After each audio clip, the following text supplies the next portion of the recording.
Shazam's two end credits scenes, explained. Spoiler alert! Do not proceed if you have not watched Shazam.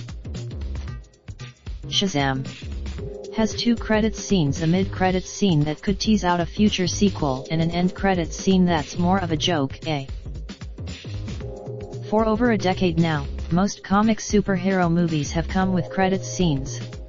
Marvel's interconnect video Shazam.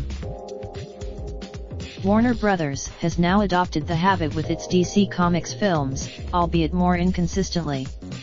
Wonder Woman didn't erase what happens in Shazam's two end credits scenes.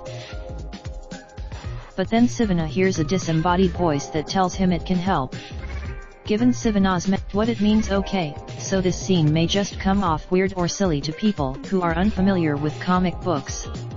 It might even come, Mr. Mind is a space worm with powerful Shinik abilities.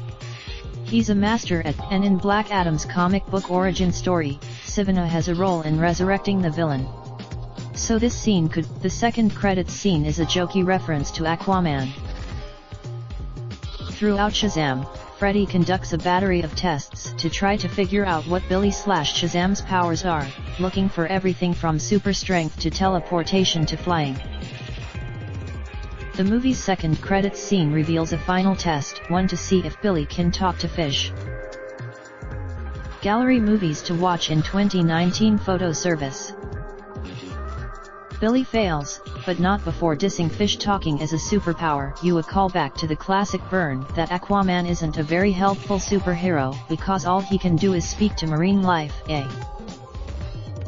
The comment is also a somewhat gloating reminder, on Warner Bros.' part, of the success of the studio's Aquaman movie, which earned positive reviews and made $1.1 billion worldwide. Proof that a fish-talking hero is actually kinda cool. Freddy reminds.